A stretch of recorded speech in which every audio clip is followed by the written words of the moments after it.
नमस्कार। कैसे हैं आप लोग? आशा करती हूँ सुखी होंगे, स्वस्थ होंगे और प्रसन्न होंगे।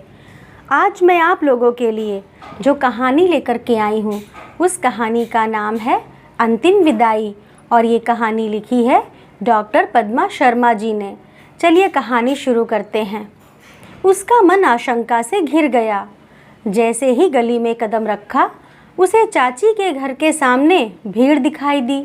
वह चिंता में पड़ गई कि इतनी भीड़ किस लिए। हठात उसने सोचा, कहीं सोनू। फिर अपने आप ही बड़बड़ा उठी, नहीं नहीं। कल रात एक्सीडेंट की खबर मिली और आज सुबह वह ट्रेन में बैठकर यहाँ आ गई। उसने अपनी याददाश्त पर जोर डाला तो याद आया कि चाचा जी ने फ़ोन पर यही कहा था, चोट मामूली है, सोनू के जीवन को कोई खतरा नहीं है। फिर उसने घर पर भी फ़ोन लगाकर बात की तो पापा ने भी यही कहा था, चिंता की कोई बात नहीं है, लेकिन तुम आकर देख जाओ तो अच्छा रहेगा। उसे ग्वालियर रेफ़र कर दिया है। यह तो वह अंदाज़ा लगा रही थी कि ग्वालियर भेजने का मतलब है चोट ज़्यादा ही होगी। गली में प्रवेश कर घर की ओर चलते चलते उसने अपने मन को समझाया कि एक्सीडेंट की खबर सुनकर आस पड़ोस के लोग इकट्ठे हो गए होंगे और आजकल हो रहे एक्सीडेंट्स पर चर्चा हो रही होगी। उधेड़-बुन में वह घर के निकट आ गई। चाचा के घर की दीवार से ही कामना के घर की दीवार लगी हुई थी। वह पहले अपने घर में जाकर सारी जानकारी लेना चाहती थी, लेकिन जाने क्या हुआ कि किसी भीतरी प्रेरणा से अनायास उसके पैर चाचा जी के घर के चबूतरे की ओर ही मुड़ गए। बाहर कई पुरुष इकट्ठे थे। उसे तेज झटका लगा। अंदर हिचकियों में डूबा गमजदा माहौल था। बैठक का कमरा महिलाओं से भरा हुआ था। सबके चेहरे दुखी और उतरे हुए। प्रायः सभी की आंखों से आंसू बह रहे थे। बिलख रही चाची के रुदन के स्वर कानों में पड़े तो उसने उन्हें ताका। वे कामना को देखकर दहाड़ मारकर रोने लगीं और उठकर कामना की ओर लपकीं। चाची की हालत खराब थी। सदा सिर पर पड़ा रहने वाला पल्ला एक और गिरा पड़ा था। कामना अब भी माजरा पूरी तरह समझ नहीं पा रही थी, लेकिन उसका मन अनिष्ट की आशंका से भर उठा। उसने मुश्किल से चाची को संभाला और जमीन पर बैठ गई। पड़ोस की अम्मा जी ने रुदन भरे स्वर में बताया, उसकी सांस तो सुबह 4 बजे ही उखड़ गई थी। उसका पोस्टमार्टम होना था, इसलिए घर पर भनक तक नहीं लगने दी। अभी थोड़ी देर पहले ही खबर आई है कि उसको लेकर आ रहे हैं, तैयारी कर लो। अम्मा जी का अंतिम शब्द तैयारी कर लो कामना को अंदर तक सिहरा गया। थोड़ी देर तक तो वह अपने आप को संभाले रही, पर खुद को रोक नहीं पाई और बेसाख्ता फूट फूट कर रोने लगी। कुछ देर बाद कामना की निगाहें रश्मि को खोजने लगीं। सोच रही थी कि उस पर क्या बीत रही होगी। 15 दिन ही तो हुए थे दोनों के विवाह को। हाथ की मेहंदी भी नहीं छूटी होगी अभी। उसने देखा चाची की दोनों बड़ी बहुएं महिलाओं के बीच बैठी हैं। फिर नज़र आया नीचा सिर किए रश्मि भी उन्हीं के पास बुत सी बनी बैठी है। इच्छा हुई कि उसके पास पहुंच जाऊं, लेकिन पसोपेश में पड़ गई कि किन शब्दों से दिलासा देगी वह रश्मि को। उसे समझ नहीं आया, इसलिए रश्मि से बात करने का ख्याल उसने भीतर ही दबा लिया। वह भी गमज़दा चेहरा लिए पहले से बैठी नाते गोते की औरतों के बीच बैठ गई।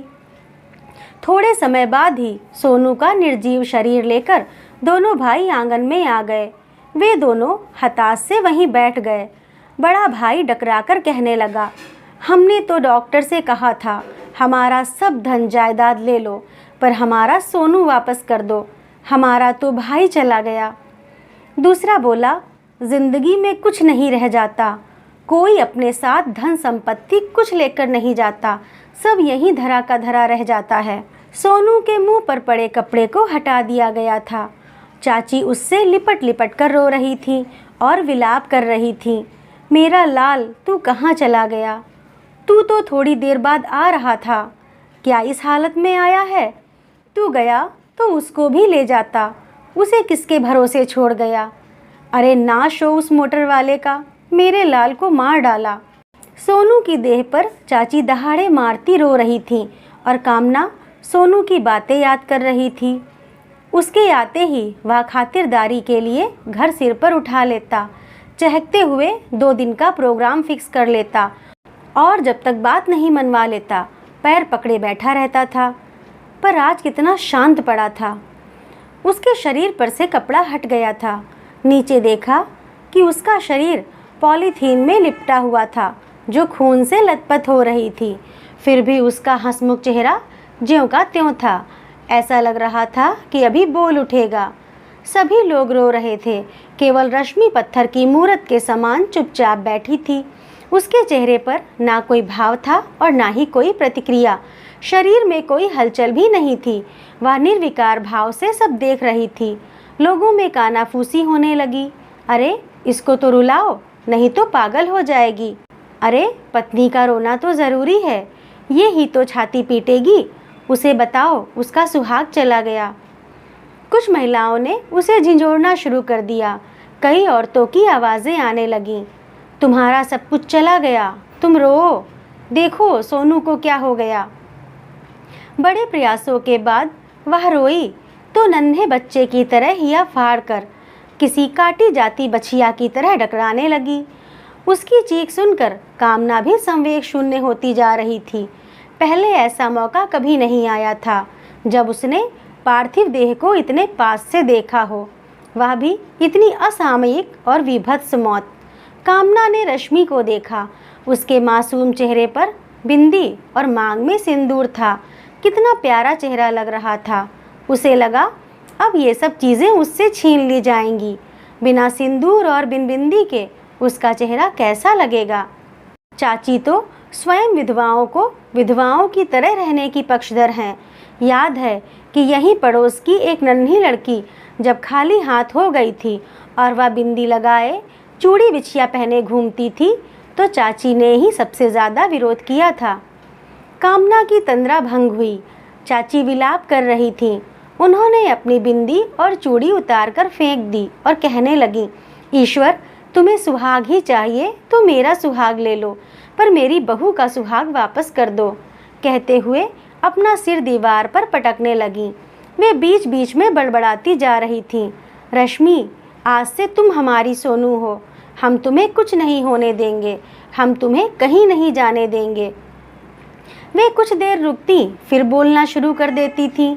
वे कहने लगी, मुझे मालूम होता कि मेरे सोनू की उम्र इतनी कम है तो मैं कभी उसका ब्याह नहीं करती।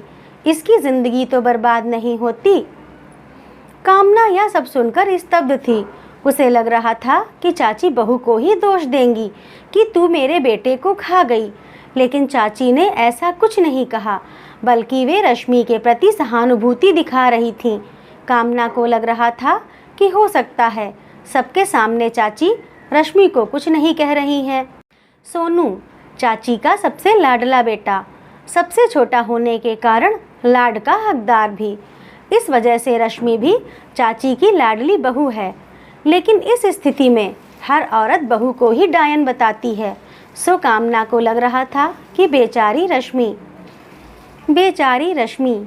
यह वाक्य चाची ने उस दिन कहा था जिस दिन सोनू के ब्याह के बाद रश्मि ने रसोई में प्रवेश किया था और इतने बड़े परिवार के लिए खिचड़ी बनाई थी। दरअसल रश्मि अल्हड़ थी और अबोध भी, सुंदर ऐसी कि प्लास्टिक की गुड़िया लगे। उसकी सुंदरता देख दूसरी बहुएं जल भुन गई थीं। स्त्री सुलभ ईर्ष्या के कारण। बचपन में माँ मर गई सो माँ के लाड की भूखी थी। चाची को देखा तो हुलस कर रो उठी। चाची भी द्रवित हो उठी थी। फिर दूसरे दिन अपनी अटैची में से एल्बम निकालकर अपने बचपन की फ़ोटो चाची को दिखा रही थी। एक फ़ोटो देख चाची काट सी हो गई। बचपन में रश्मि को किसी ने लड़के के कपड़े पहनाकर फ़ोटो खींचा था। वह फ़ोटो सामने था। कामना ने टोका तो चाची ने यादों में बुदबुदाते हुए कहा, ऐसी ही तो लगती थी चिम्मी, मेरी चिरैया। फिर लंबी सांस खींचकर रश्मि को सीने से लगा लिया था उन्होंने। सब चकित थे। जालिम सास के रूप में ललिता पवार को लजा देने वाली चाची में यह परिवर्तन। और सबको याद आ गई थी चिम्मी, चाची की सबसे छोटी बेटी जो बचपन में ही अकस्मात चल बसी थी। तब से चाची रश्मि को बहू नहीं, संभवतः बेटी देखने लगी थी।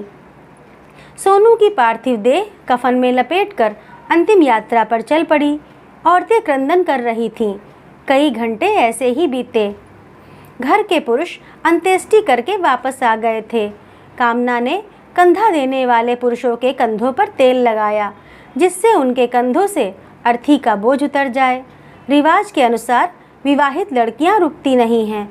कामना भी जाने लगी तो चाची की याचक निगाहों ने उसके पैर बांध दिए। वे फूट फूट कर रोने लगी।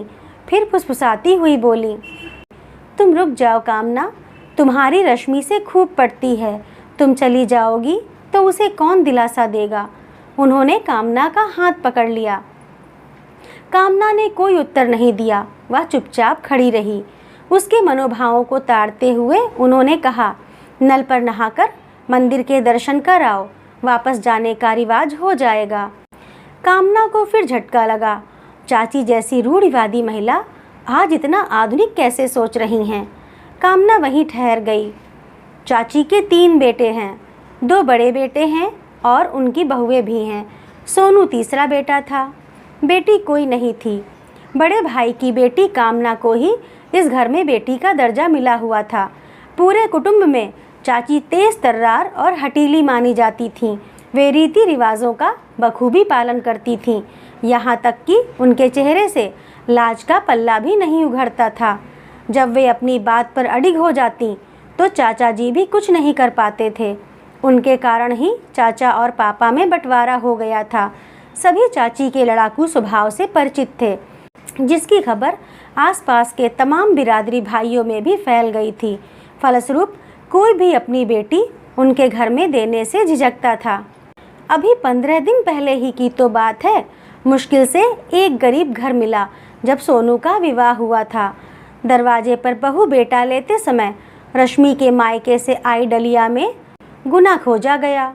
गुना मैदे का बना गोल कंगन की आकृति का होता है, पर वह नहीं मिला। शायद रश्मि के घर वाले वह रखना भूल गए होंगे। तब चाची ने हाय तौबा मचा डाली थी। वे जिद कर रही थी कि गुना के गोल घेरे से बहू का मुंह देखा जाता है। कामना ने उन्हें बड़ी मुश्किल से समझाया, तर्क दिया कि पहले हाथ के कंगन से ही बहू का मुंह देखने का रिवाज था, लेकिन उस समय सभी के पास सोने चांदी के कंगन नहीं हुआ करते थे, इसीलिए मैदे के बने कंगन का तरीका निकाल लिया गया होगा। आपके पास तो सोने के कंगन हैं, आप उसी से बहू का मुंह देख लो। मेरी ससुराल में तो आटा मैदा के कंगन की तरफ कोई देखता तक नहीं। वहाँ मेरी भी मुंह दिखाई सोने के कंगन से ही हुई थी। चाची ने अंततः कामना की बात मान ली थी। आज तीसरा दिन था। रश्मि का श्रृंगार उतरना था। पड़ोस की महिलाएं जैसे ही उसकी चूड़ियां उतारने लगीं, चाची अरावली पर्वत की तरह बीच में आकर खड़ी हो गईं और रोते हुए बोली, इसका यह रूप मैं कैसे देख पाऊंगी। इसको देख देख कर और ज़्यादा याद आएगी कि मेरा सोनू नहीं है। इसे ये सब चीज़ें बख्श दो, मैं तुम्हारे आगे हाथ जोड़ती हूँ। कहकर वे गिड़गिड़ाने लगीं। उनके रुदन में इतनी कसक, इतनी वेदना और इतनी तड़प थी कि महिलाओं के हाथ रुक गए। उनमें से एक बोली, तुम ठीक कहती हो कस्तूरी, लेकिन आज के दिन सब बहुएं अपना सुहाग का सामान नया पहनेंगी। इसका भी तो सुहाग का सामान बदल देना चाहिए। रश्मि को भी वे सब सामान नए पहनाए गए। वह फिर से नई नवेली दुल्हन की तरह लग रही थी। चाची उससे लिपटकर रोने लगी। धीरे धीरे समय गुजरता जा रहा था। कामना बीच में 6 मासी के लिए चाची के यहाँ आई तो पता चला कि चाची ने रश्मि के दहेज का सारा सामान एक कमरे में बंद करके रख दिया है। सब काम निपटने के बाद चाची कामना को एकांत में ले गईं और धीरे से बोली, कम्मो, अब तो तू एक अच्छा सा लड़का देख दे। उसने सुखी कहाँ भोगा है। हम अपने आगे रश्मि का ब्याह कर दें तो हमें भी शांति मिल जाएगी। देख, इसका सारा सामान कमरे में बंद कर दिया है, जिससे इसका सामान कोई ना बेपरे। ये यहाँ रहती है तो दोनों बहुएं इससे बहुत काम कराती हैं, इसीलिए मैं इसे कभी कभी मायके पहुँचा देती हूँ। कहते कहते उनकी आवाज़ भर्रा गई। थोड़ा रुककर वे फिर से बोली, मुझे मालूम होता कि मेरा सोनू एक जन्म भी इसका साथ नहीं दे पाएगा तो मैं इसे ब्याह कर नहीं लाती, कहकर वे बिलखने लगीं। कामना उन्हें दिलासा देते हुए सोच रही थी कि चाची का यह विचार तो बहुत अच्छा है। वे पुनः बोल उठी, देख, उसके माँ बाप तो गरीब हैं, यही ब्याह उन्होंने बड़ी मुश्किल से किया था। तुम रुपए पैसे की चिंता मत करना, हम करेंगे शादी, हम करेंगे कन्यादान। कामना को चाची के चेहरे पर अडिग निश्चय का भाव दिखाई दिया। यह सब सुनकर वह निश्चिंत हो गई कि चाची रश्मि का ख्याल रखेंगी और उसे कोई तकलीफ नहीं होने देंगी। समय निकलते देर नहीं लगी। रश्मि का भी ग्रेजुएशन पूरा हो चुका था। चाची ने हट करके उसे परीक्षा दिलवाई थी। जब रश्मि ने ही फ़ोन पर उसको बताया कि चाची रात को जाग जाग कर उसको चाय पिलाती थी और परीक्षा के लिए प्रोत्साहित करती थी, तो कामना भी चाची के बदलते मात्र हृदय पर खुश हो गई। सोनू को गुजरे पूरा 1 वर्ष बीत गया था। कामना रश्मि के दुख को भूलकर अपने परिवार में व्यस्त हो गई थी। अचानक चाची का फ़ोन आया। उन्होंने बताया कि रश्मि की शादी तय कर दी है, लड़का बैंक में है, उसकी पत्नी भी एक एक्सीडेंट में चल बसी थी। शादी का मुहूर्त जल्दी का निकला है, इसीलिए सब काम तेजी में चल रहा है। चाची का कहना था कि कार्ड का इंतज़ार नहीं करना, जल्दी आ जाना। शादी की नियत तिथि आ गई थी। कामना अपने परिवार के साथ वहां आई। विशाल पांडाल लगा हुआ था, चारों ओर रोशनी जगमगा रही थी। चाची चमकीली साड़ी पहने सामने से आती दिखाई दी। वे कामना से गले मिलीं, बोली, आज मैं अपनी जिम्मेदारी पूरी कर रही हूँ, कहते हुए उनकी आंखें नम हो गईं। बारात आई। लड़का सुशील और व्यवहारिक लगा। शादी की सभी रीति परंपराएं चल रही थीं। अचानक एक बहस का मुद्दा पंडितों के बीच चल पड़ा कि लड़की की एक बार भांवर पड़ जाती है तो दूसरी बार नहीं पड़ती। कुछ देर तक तो चाची शांत होकर सुनती रहीं। वे लाज की ओर से सब देख सुन रही थीं। वहाँ कई बुजुर्ग भी थे। उनके सामने चाची ने कभी चेहरा भी नहीं उघाड़ा था, फिर मुंह कैसे खोलती? यह बहस बहुत देर तक चलती रही। लड़के वालों की तरफ का पंडित भी यही कह रहा था, हाँ, शास्त्रों में भी यही नियम है। चाचा शांत मूक दर्शक बने बैठे थे, पर चाची कहाँ शांत रहने वाली थीं। वे विनम्र किंतु ऊंची आवाज़ में बोली, फेरे तो पड़ेंगे, फेरे से ही तो पति पत्नी बनेंगे। वचन हरेंगे तभी तो शादी का महत्व समझेंगे। जब लड़के के फेरे हो सकते हैं तो लड़की के फेरे क्यों नहीं हो सकते? उन्होंने कुछ देर तक पल्ले की ओर से सबके चेहरे तके, फिर बोली, मैं ज़्यादा तो नहीं पढ़ी, लेकिन शास्त्र रचे किसने हैं? हमने और तुमने ही ना।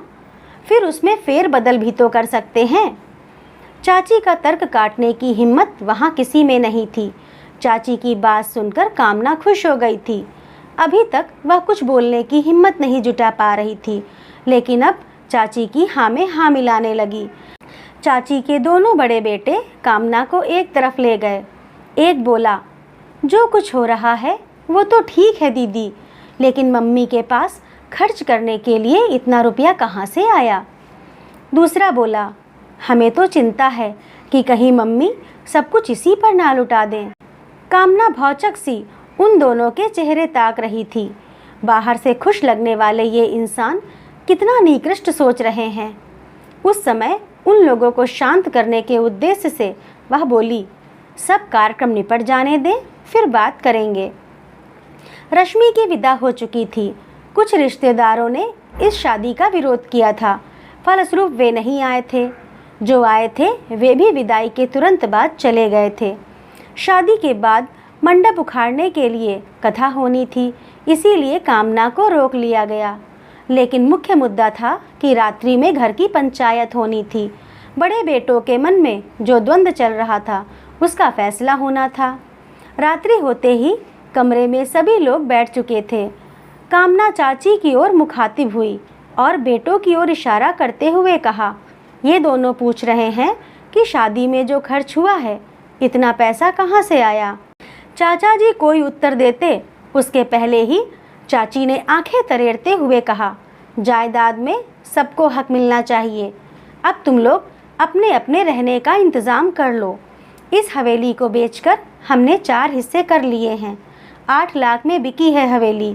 तुम दोनों को 2-2 लाख मिल जाएंगे। 2 लाख हम दोनों डोकर डोकरी रखेंगे, उसी में बसर हो जाएगी। सुनते ही उनके पैरों तले जमीन खिसक गई। उन्हें लगा कि मम्मी पागल हो गई हैं। बड़े ने हकलाते हुए पूछा, 2 लाख और कहाँ गए? चाची लंबी सांस खींचकर बोली, सोनू जिंदा होता तो उसको ये हिस्सा मिलता, इसलिए रश्मि की शादी में वो रुपए लगा दिए। सुनते ही दोनों बेटे बहुएं पैर पटकते हुए अंदर चले गए। चाची का विरोध करने की हिम्मत किसी में नहीं थी। चाची आराम से बैठी थीं। उनके चेहरे पर निश्चिंतता के भाव थे। ऐसा लग रहा था कि उन्होंने रश्मि की विदाई करके सोनू की अंतिम विदाई आज की है। तो दोस्तों, कैसी लगी आप लोगों को यह कहानी? अगर अच्छी लगी हो तो लाइक करिए, शेयर करिए और ऐसी ही और कहानियों के लिए मेरे चैनल को सब्सक्राइब करिए। धन्यवाद।